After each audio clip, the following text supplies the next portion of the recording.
so light.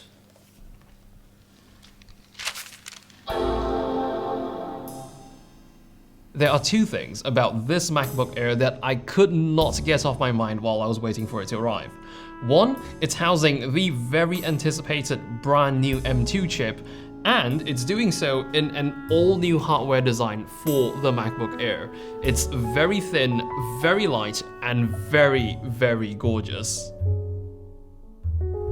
Compared to the previous generation M1 MacBook Air, visually, it appears as if the M1 looks thinner because the M1 had those tapered edges. But I assure you, in reality, the M2 MacBook Air is quite significantly thinner. It's really when you pick it up and hold it in your hands, you feel how close together your fingers are when clamping onto the MacBook Air with M2. In a similar footprint, you're also getting more display, 0.3 inches more to be exact, which doesn't sound like much, but here you can definitely see how much extra screen area you're getting on the M2. The new display is also 100 nits brighter and now supports 1 billion colors, which means you're looking at a 10-bit P3 display. That row of function keys is also now full height with a nice big Touch ID on the end of it. Also, there's no more speaker grills on the side, despite having twice the number of speakers compared to the M1 MacBook Air. They're well hidden underneath the hinge and they now support spatial audio. Here I've got the webcams of both the M1 MacBook Air and the M2 MacBook Air pointed back at myself.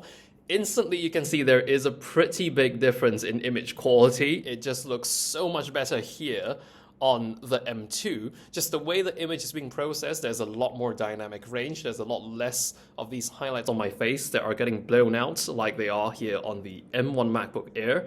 In terms of sound quality coming from the microphones, they sound very similar to me. Both of these MacBook Airs have a 3-microphone beamforming array. So the big difference here is coming from the webcams. It's a pretty big upgrade on the M2 MacBook Air compared to the M1 MacBook Air. MagSafe makes a return on the Air, which means you get both Thunderbolt ports free and available when your MacBook's being charged.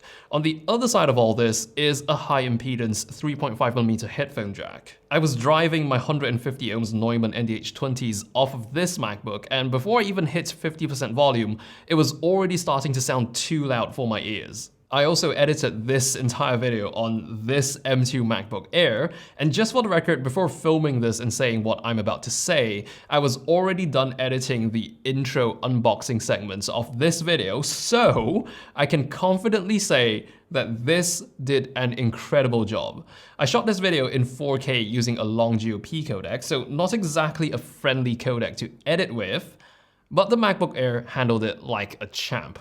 It was incredibly fluid and responsive, and by the way, I am on the baseline version, so it can only get better from being this good. I also put this up against a bit of an FCP export drag race versus the M1 MacBook Air, just to see how much more powerful the new M2 chip is compared to its predecessor. Here they're exporting a 1-minute 4K clip. Both source and delivery files are in H.264.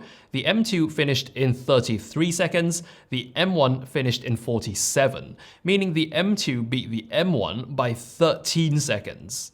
The M2 does have a more powerful media engine compared to the M1, and you can see just how insanely quickly it's blasting through ProRes files in this test.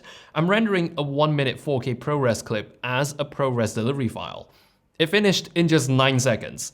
That's beating the already impressive M1 by 3 seconds. I also threw some 8K footage at the M2 MacBook Air just to see how it handles them, and I have to say it's quite surreal seeing a fanless laptop that's just over a centimeter thick slicing through 8K ProRes files like butter. And despite delivering such amazing performance in such a thin footprint, I've only had to charge this once between unboxing it 2 nights ago and filming this. During that period, I've been testing this rather intensively, so if this is your secondary computer and you're not constantly using it throughout the day, it's very likely that you'll only have to charge it once every few days. And even with fairly intensive continuous use, the battery would still comfortably last you an entire workday. And funny thing is, this isn't even targeted primarily at the power user. That's what the MacBook Pros are for. But yet, this M2 MacBook Air has proven itself just how capable it is. I guess that's just Apple Silicon for you. So this is the beautiful new M2 MacBook Air. Stay tuned for more Mac content coming right up, and if you enjoyed this video, maybe I'll see you in another one.